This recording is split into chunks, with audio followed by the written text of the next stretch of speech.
Well, hello. I forgot something in the month past that we did the Wake Up Dead Man, but at the 20 screenings with the Eve's Apple, I got this with all the rewards points. It was a gummy snake, and I've been saving it in a safe place, so I don't even know how to open it. But I wanted to at least do this right off the get. And if you haven't seen the next one, it'll honestly kind of weirdly work. But now let's start the sermon. Brads and cows. Hear ye. Wait, is that how church starts? Hear ye. We're gathered here today to celebrate a cinematic, potentially icon, depending on how everyone agrees or disagrees about it during the course of this sermon. But we've got Brad, the naturally Jesus-esque figure. Milan, I didn't think of anything. I just saw the facial hair and the hair, and I was like, he looks like Jesus. Milan here, and me. And after today, I can shave because I decided to keep it until we did this one just to match the Benoit. We got Wake Up Dead Man, written and directed by Ryan Johnson, with Daniel Craig as the titular detective. Yada yada. Budget of $210 million. Made something like $15 million. I looked that up. November 26, 2025. It came in theaters, and just watched it personally. 21st time today just to prepare, but we're gonna roll into donations of a 420 variety. Brad, what's your 420 review? I don't know where you're going with that, but that's fine. My 420 review: The Envy of Great Men, The Holy Grail Murder, Fisted into New Church, Twice in the Shower, A Road to Damascus. What was the middle line? Fisted into New Church. He was the boxer. Okay. Got punched. I thought I heard that, but it sounded like a Brian line. Milan? The Most Impossible Murder, Two Devils, Not One, Boxer Seen the Light, Oh Samson, My Angel, Glitters Like a Diamond. And mine for today is Religion's Purpose is Grace. When evil twists with ends justify the means, we need to remember love for each other. And I almost forgot, got this over the holidays for the communal wine. Gotta pour a little for that. But yeah, what do y'all think? I know y'all heard me talk about how insane I was going at it with these, but first thoughts in a quick non-spoiler section. What do you think about Wake Up Dead Man? I know, Brad, you said privately that you'll never see cat cafes again. Or privately, Discord, text message, I forget where. I guess of the three, I probably like this one the most. Been hearing that a lot from people who were watching it. Anything in particular that resonated? Not necessarily. It was just a slightly more enjoyable murder mystery than the other two. Nice. Brad?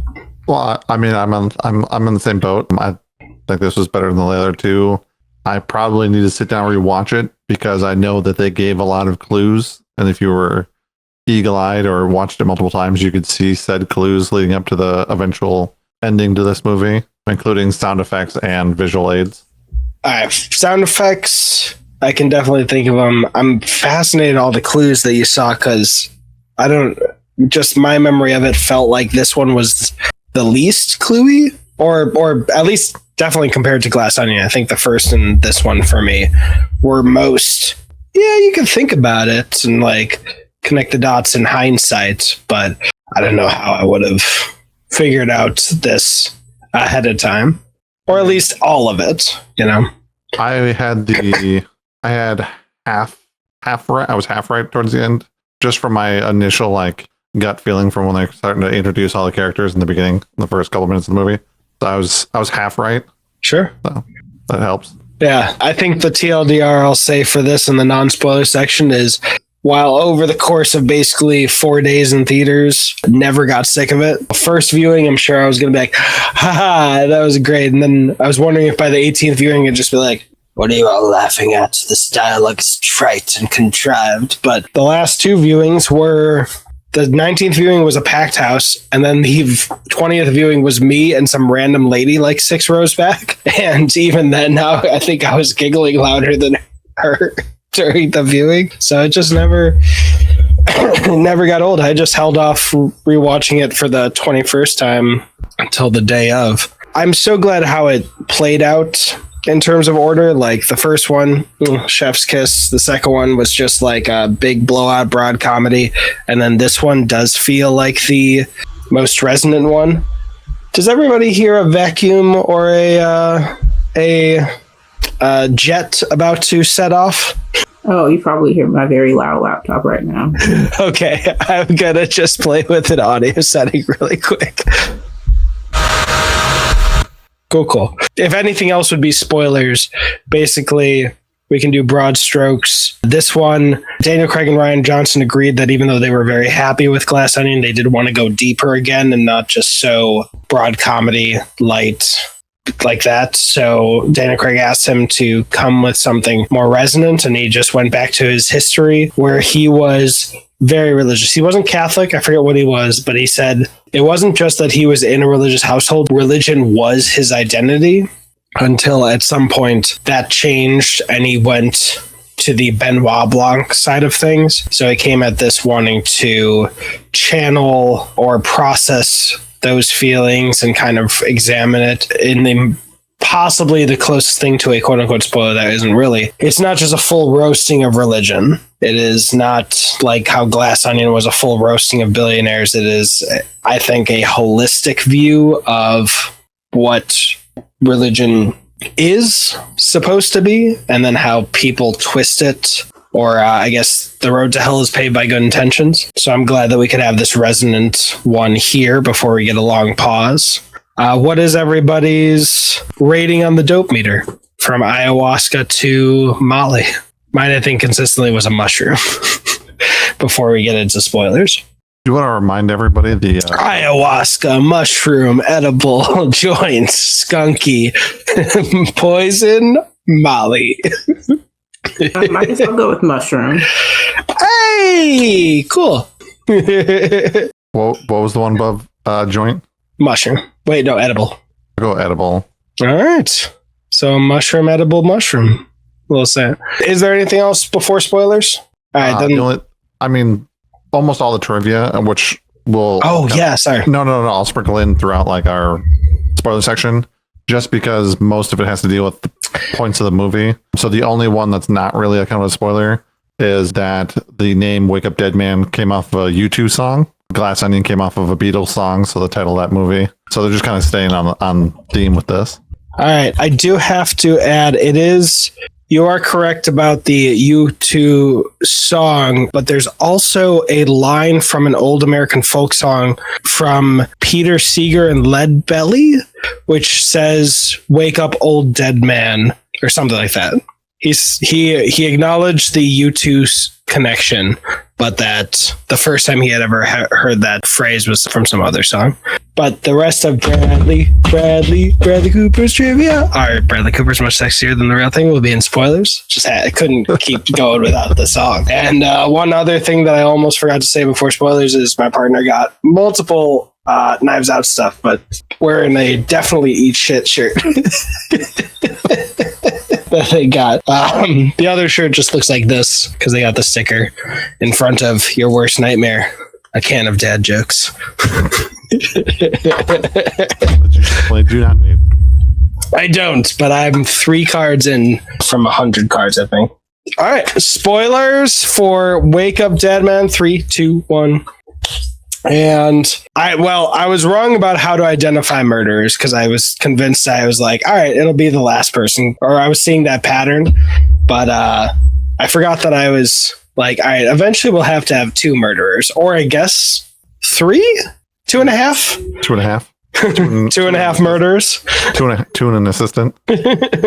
Because we got the gentleman. I do just want to throw out, I think Benoit Blanc has a beard and longer hair, literally because of the Jesus connection, because I know, unless Rian Johnson says never intended, I cannot be convinced otherwise that Monsieur Senior Wick didn't model his whole thing off Jesus. Like he straight up has the hair, the beard, everything, and every time he talks about Jesus, he's talking about himself. Yeah, where do you all want to dive into it? I guess one of my trivia facts here is that all of the murders from each film all appeared in the MCU. So we had Chris Evans from the first movie, we had Edward Norton in Glass Onion, and in this movie we had Glenn Close, Jeremy Renner, and Thomas Hayden Church.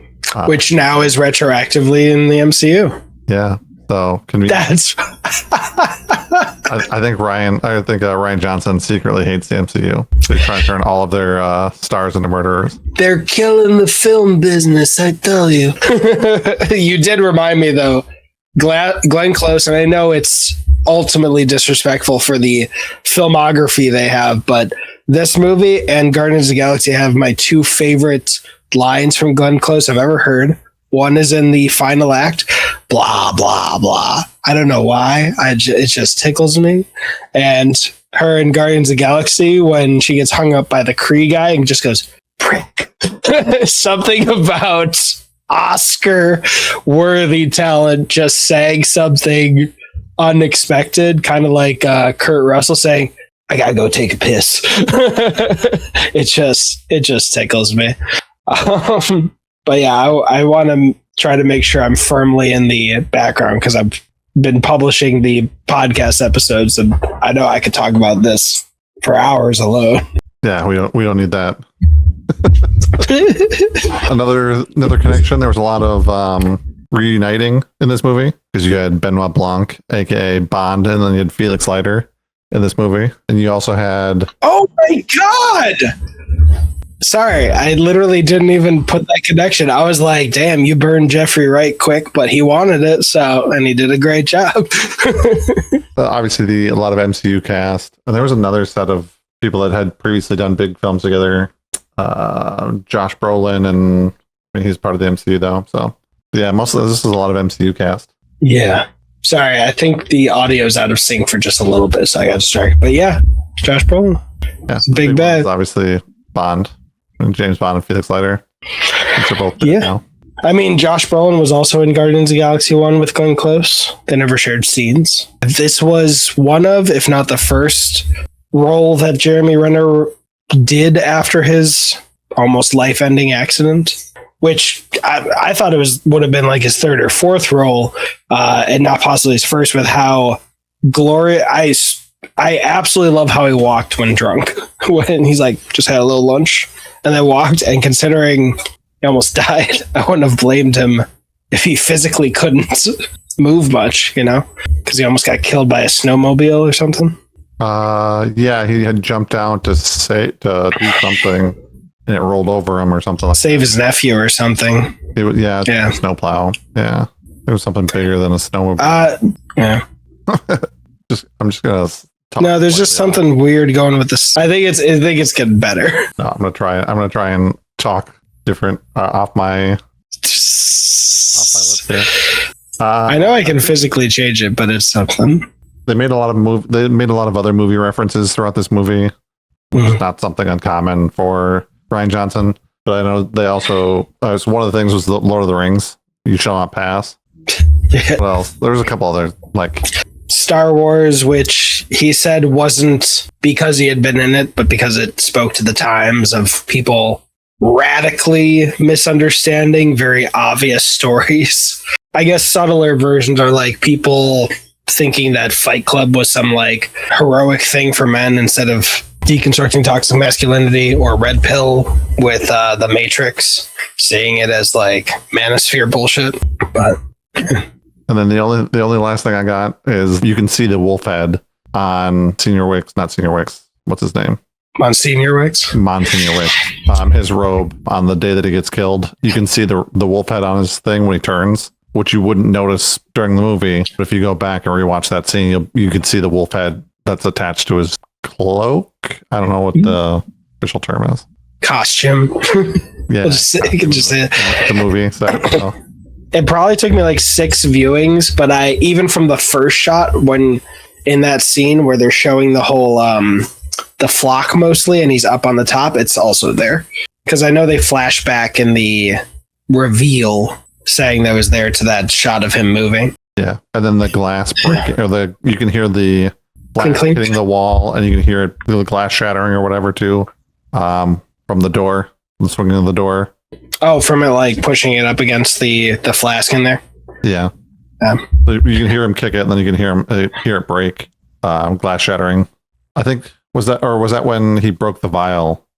He broke a window throwing the wolf head at the church. But I think That has black shattering. But when he pushes it, it has a tinkling like another, and it. Yeah. I guess it doesn't technically break, but it's like smushed in there. Yeah, but I thought there was glass shattering too in that scene that you could hear. Not that I remember. Yeah. You also see, God, I love it. You also see Jeremy Renner's character putting the thing in his pocket, or at least his arm moving to put the RF signal away, but they just never connect that back, or they never monologue it. I'm trying to stay back so y'all have verbs. I like how they waited to introduce the movie and then brought in Benoit Blanc, and then he played off that he was just like interested in religion and stuff like that. And then when the police officer came to, like, I don't want to say hurry him up, bust him, whatever, and then he kind of had to give up his whole act for everything. And so I thought that was kind of different. It was different than the other movies where he came in as a detective, and this one he came in more as like I'm just, happen to be wandering through, a little interested in church, stuff like that. And then kind of like, I don't want to say like disagrees, but like they don't see the same way in certain things. Yeah. Which intrigues, what's his name? Judd. Judas Judd. Yeah, and they kind of banter back and forth a little bit too, until he gets rushed along by, what is her name? Can't think of what her name is from. Chief. Yeah. What's the actress's name? Mila Kunis. Yeah. Which that scene reminds me, and it's from almost like it is from the first time he ever goes into the church. How did you all feel about the rapid changes in light because of the sun going behind the clouds and such? The only reason why I noticed was because I saw one of your TikToks that had mentioned it. So then I kind of paid attention to it a little bit throughout some of the scenes. But other than that, I mean, had you not said anything, I probably would have noticed outside of like the last shot when he looks at the sun. Yeah, well, that one was obvious. But then also like they darkened it when certain people were talking, or the room seemed darker when certain people were talking. Yeah. But I wouldn't have noticed had you not said anything outside of the obvious one at the end when they like have a spotlight on the guy. Fair enough. The first one that I noticed was when he asked Benoit about religion, or like, what does he think about the church? And then he says, truthfully, yeah. And then it seemed to almost go black and white for me for a second in the theater. But yeah, that was from the very beginning. The inside of the church was a set where they can completely control the lights outside and do that. And they do it a lot because apparently in like Minnesota or wherever Ryan Johnson grew up, it was one of those areas where it could be very, very bright, and then the clouds could come over and could get very dark every 5. He said that classic, if you don't like the weather, wait 5 minutes, that kind of thing. But it happens from the first time we see Monsignor Wick, because Judd comes in, looks at the cross, or where the cross used to be, and then as soon as he opens the door, it is on a white wall, so it doesn't look very colorful. But then when it does wake up Dead Man and comes back, all the light gets sucked out of the saturation gets sucked out, and I think it happens. And of course, when Judd starts talking about, are these lies that speak to a truth, there starts being light behind him, behind his head, and a few other places. The obvious one being where he's like, he sees her having taken the pentobarbital, and he has his road to Damascus moment. But yeah, I need to. I've got Jay Kelly and this one to fully catch up on our reviews, and then just posting the review-a-thons.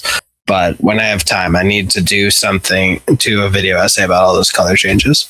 There's also a lot of color played with the flashbacks, because I didn't notice it my first number of times, but the window from Judd's bedroom, when it does the flashbacks, especially for the live version with Grace, it has a lot of in-scene colored glass, pane glass?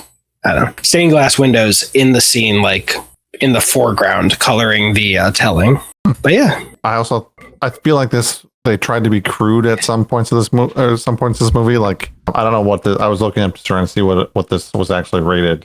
If it was rated R. I don't remember there being any F-bombs off the head. This is the one where there's only one that I can remember, and I'm pretty sure this is the only one with one, where Kerry Washington says, "You fucking child," and then tells him to get his shit out on the road.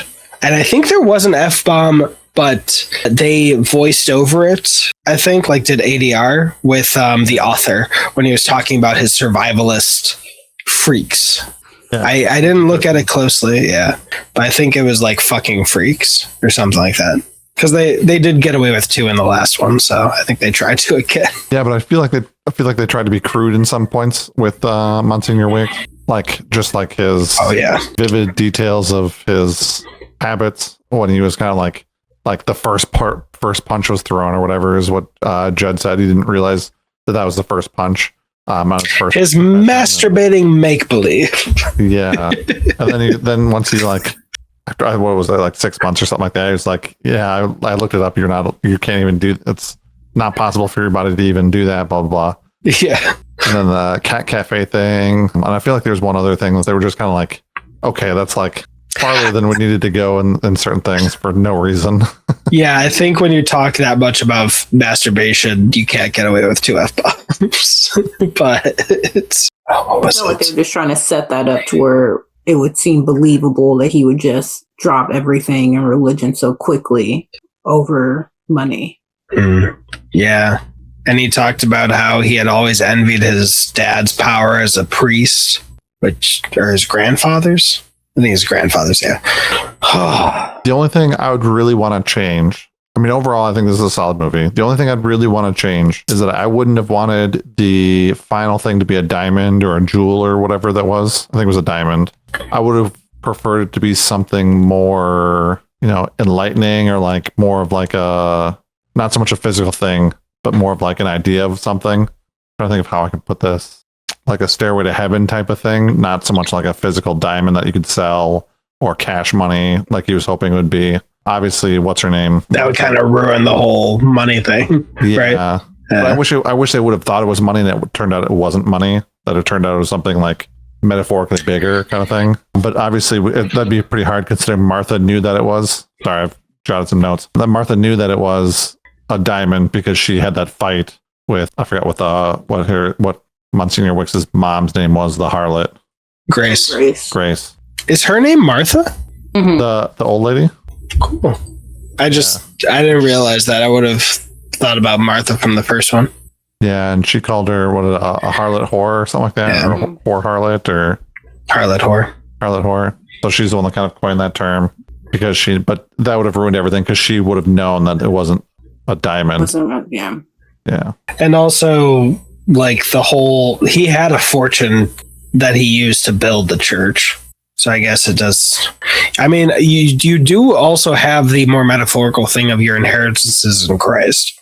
Like, technically. Yeah, I just wish it would have been like not a physical item, that they thought it was a physical item that they wanted so bad. And it turns out that it wasn't a physical item, like the Holy Grail or something like that. Even though the Holy Grail is supposed to be a physical item, I think, right? But anyway, side tangent for another time. But like something like that, where it's like you're chasing after not necessarily the idea, but like everything leads you down the right pathway, and then you went down that right pathway for the wrong reasons because you thought it was money or a diamond or whatever. So that'd be the only thing I'd really want to change. I think they kind of still got that same effect with Samson. I feel like that was part of his purpose. Like, if anything, I wish that they would have made Martha a tad bit softer, because from the very start, at least I was like, okay, yeah, we know she's the killer. Like, just because of how she was kind of set up. Yeah, like you knew that she was involved, and like there was just no way really around it. But if they had made her a little bit softer, I think there could have been that little bit of doubt left there to where you could have been like, is she involved? But there was like no doubt whatsoever. Like, I was even just waiting for them to reveal that her as a kid was a complete dick. So I was so happy when they showed like what actually happened. I was like, yeah, that seems more realistic. I did not believe he said anything nice to her, like in that whole flashback scene. But, Samson's, death in that whole part there, like, I feel like that kind of served the role for what you're talking about. because that seemed to be where Martha like started to realize like, oh, I went down the wrong path because I was chasing after this thing, or I was so focused on them not sinning over this money that now I let somebody who truly was good, die because of my deeds. And then that's when she had her villain arc. And at that point, then it was really about vengeance. It wasn't about the jewel so much anymore. And let me correct something I said before we go too far forward. I conflated Martha and Marta from the first one. So that's what I was saying. Yeah, fair. I think they did a really, even though y'all are more perceptive than I am, I think they did a really good thing, or a really smart thing, of having Martha be there so much for exposition before the murder happened. And also, I've known so many people who kind of use their religion as a way to judge people. I think it's a really fascinating thing how many people in this movie seem to not know the sentence, he without sin cast the first stone, that thing. Because even the grandfather, like, I get where he's coming from ish, but like, what a dick fucking move. Like, you can't, if he had been following his religion to the letter, he would not have lied. He would have kept his promise. He would have let her make her own decisions, or just done something with it. He went for like the vibes instead of something good. He could have donated all that money to be used for good, but instead he just went for his own, like, also he committed suicide, which means he's in hell. He killed himself with the jewel to teach her a lesson. Like, that dude is not in heaven if everything is the letter of the law in the Bible. Like, also, small detail I have to add, the little bit of wet sound the first time Judd and Monsignor shake hands after the masturbation, there's a little, and then at the end, when him and Benoit shake hands, obviously there's no noise there, but just the difference in feel for those two handshakes. I appreciate it, like finding salvation in each other, even if both people don't believe in the same religion, mythology, whatever you want to call it, but they can find each other, have respect for each other, but have their own sets of beliefs without judging each other for it. I will say, if in the next one there's not a moment where Benoit's like, last chance to confess, okay, then I'll kind of be like, missed opportunity. I kind of made a side like jab at politics and stuff like that too with Sai. That dude was out there, but then like, who takes a recording, a very obvious recording, to a very secretive meeting, like not even trying to hide it, like he just didn't care. Honestly, I can see it with like people who I would believe would respect that boundary, like Casey Neistat having their camera all around, but then having someone who's coming at it not from I want to record everything to make a piece of art every day, but I want to record everything because I'm important, and that the world needs to know that I'm important and that I need to have power. And I can farm clicks for, rage bait, and I forgot all the things they listed last, but like, dude, if you look at the view counts, I think in the first shot we see is like 36 views on average, or less than 100, and then by the time it's the killer priest, it's like hundreds of thousands of views, if not millions, plus a lot of subscribers. So he's literally like getting his dream, and he doesn't. I'm just glad they had a character like that in there to kind of be that side of things too, because you had a lot of you filled in a lot of different characteristics. The drunk, you had the person that tries to do everything right but seems to do everything for the wrong way. With the lawyer, who is that? Okay, the lawyer. Who else? Sai was the politician. Who else? We have the author, the person who feels like they're being attacked by the world, but they're just turning themselves into a mediocre piece of shit. Zachary Levi. That's the latest example I can think of. The person who's trying to use religion to heal themselves and feels bad, gets kind of like guilted into everything, donating basically their entire wealth to try and heal her from something that she's not going to heal from. Yeah, in the flock, I guess she would be the most victim. Like, she is the victim. Yeah. And then the person, Samson, who actually uses it for good, although, naive in his love to not question it and be like, are we murder? Is this bueno? But weirdly, if they hadn't killed him, we'd actually be worse off. Because, I mean, the whole purpose, it took me a while to put this together. Whole purpose of him doing the claim of parentage, whatever that was because he wanted to cash in the diamond and then go off and be a rich guy with his son.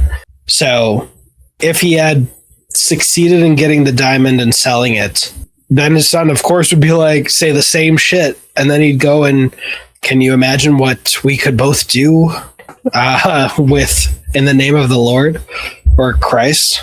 So weirdly, she helps save people from another billionaire psychopath running for office and radicalizing millions of people wildfire online. I guess he also had Judd too, who was trying to run away from his guilt of killing somebody. Yeah. Oh, someone who actually finds sustainment or a path forward. Yeah, from his guilt of killing the person in the boxing ring. Yeah. I'm looking at the background, which is the moment where Judd's saying, look here, me and Benoit Blanc are going to ask you a bunch of questions and figure out who murdered Monsignor Wick and why, and that's it. And I love the little bit of Foley that they have for the paper, subtly like keeping it in the back of people's minds that this paper is going to be a little important when he looks at it. Also, you know, Benoit Blanc telling us he's a father in this film. When Judd says, remind me to file this, file that immediately. Great dad joke. But, I cannot forget to mention my new favorite quote ever from a movie, which is Kerry Washington's, you eat his shit with a spoon and ask for seconds. I'm going to start using that in videos whenever I can. It's so good. Oh, but yeah, back to the politician, him listing all those things and then ending with people are just numb. I don't know why. And then maybe we should get back to the fundamentals, like taking something they love and taking something they hate and telling them it's going to take something they love. Just, this movie both it like feels worthwhile to process it, and then in the aftermath of it, I'm just like, God, the number of people who could just, if they could just get the message. But try to stay back still. No, I think we can compare this to the other Knives Out movies. All right. Really quick. Actually, I don't know. Was there any negatives of this movie for you? I think I kind of already touched on what my only negative kind of would have been with the whole Martha thing. Because again, just like I was saying before, with the other two, it just, when you have the answer that, when you're so confident of the answer that early in the movie and then it's confirmed later on, it's just not satisfying. It would have been fine if it wasn't Martha, but there was no way it wasn't going to not be her. She needed to be there. And then it was just a matter of who helped her or how she got it accomplished. Because she was the half that I had. I didn't have Jeremy Renner as the other half. But I knew that she wouldn't be the only one. But I thought it was going to be her and Judd at the end of the day. I just didn't know how they were going to do it. I mean, honestly, when he said, why'd you do it?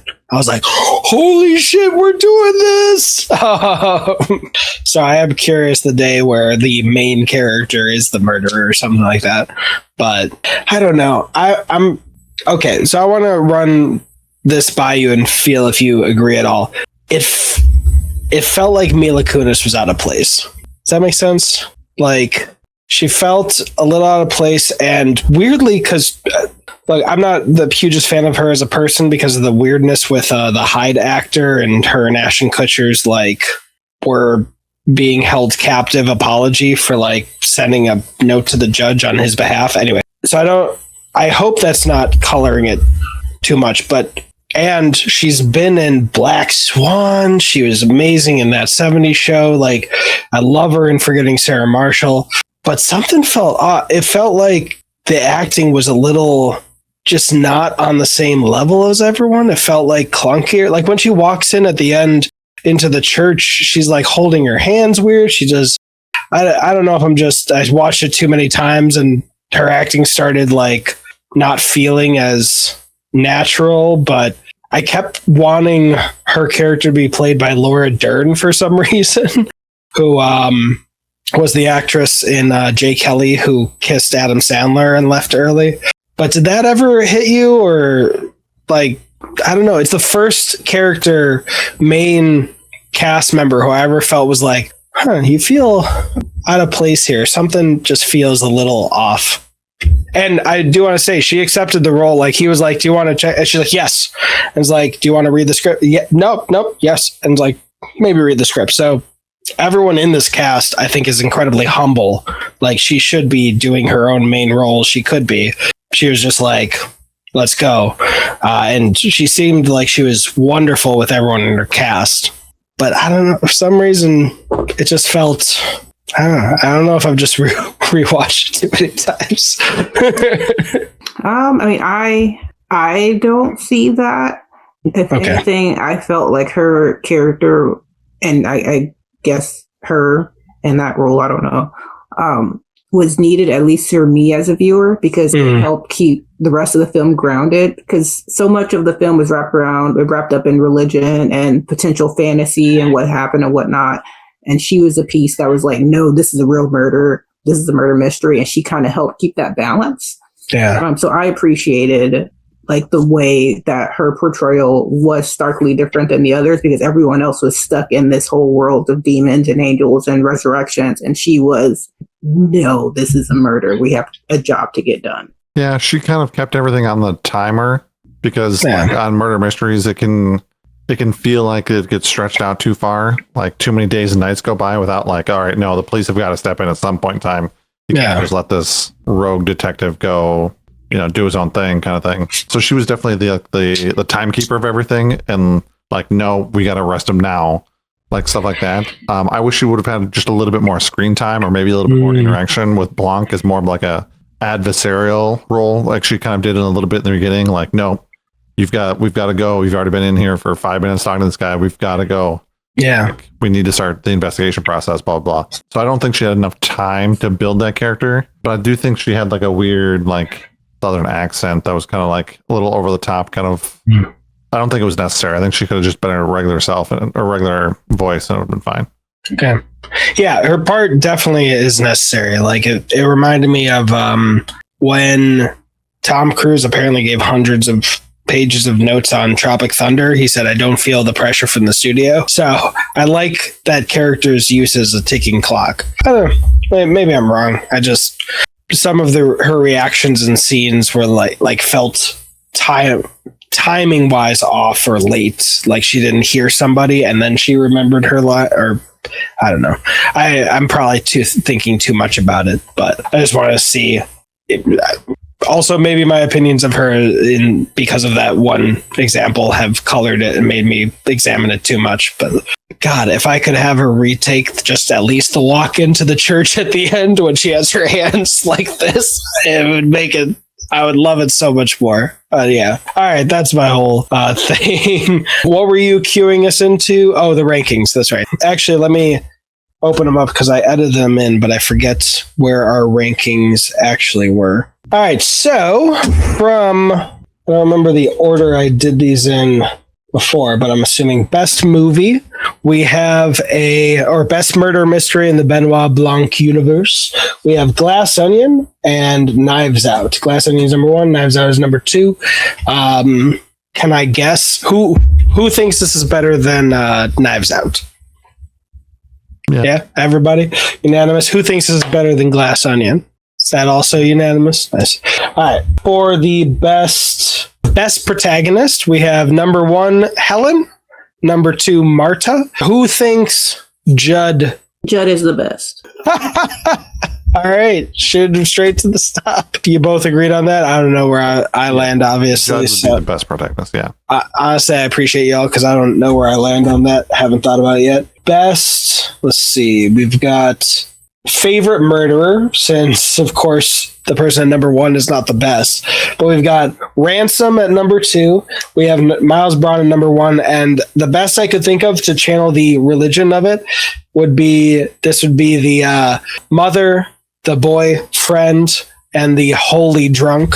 Who thinks mother, the boy, and the holy drunk are better than Ransom? I'm just going to say Martha is better than all of them. I don't know about the other stuff you're talking about. Well, they're all the murderer, technically, like as a group. Martha. So would including them all sink that for you? If we included Samson and Jeremy Renner? Which, yes, they did have a Redding hot sauce in the bar when he walks up. Stick with Martha. She was the mastermind behind all of it. It lessens it when you add the other two in there. All right, then. Because we didn't do Cruz for the other one. Well, the other ones only had one murderer. Well, that's fair, but like we all know who the mastermind is. All right, so if we had just Martha, does everyone agree that would be number one? Or Brad, where would you go? Better than Ransom? I'd probably put her at 2. I'd put her behind Miles? Miles Bronson. Oh, yeah, because this is all so favorites. So it doesn't... Oh, yeah. Best isn't... Otherwise, Miles will be 70th. Number 2? All right. If we had 2 brackets that included Samson and Jeremy Renner's character, would that put them all to number 3? I'd probably stay for number 2 for me. I'll stay at number 2. I don't know. I'm just not a big fan of Glass Onion, so I guess that's probably ruins it for me. Fair enough. Chris Evans is... Are you talking about you're not a fan of Knives Out? Because Chris Evans is not. Yeah, gotcha. Yeah. Okay. So we've got them at number 2 for favorite murderers. And then best supporting. We have at number 2 Thrombies, number 1 Shitheads. So is The Flock better than the Thrombies? I don't know. Yes. I don't think so. Like Jamie Lee Curtis, the cheating husband, Ransom, eat shit. And I mean, no, but then there's other. So Kerry Washington, the eat shit and ask for seconds or eat his. I don't know. But then you. Glenn Close, Jeremy Renner. The Flock. So Glenn Close doesn't count. At least Glenn Close doesn't count in the Flock. She definitely pulled at least one Flock member of Jeremy Renner. We could argue that. But like even the blonde half of Garfunkel and Oates. You just mixed 2 bands there. No, let me fact check myself, but there's a comedy band called Garfunkel and Oates. Maybe. I was going to say Garfield. Yeah, Garfunkel and Oates, they have a great...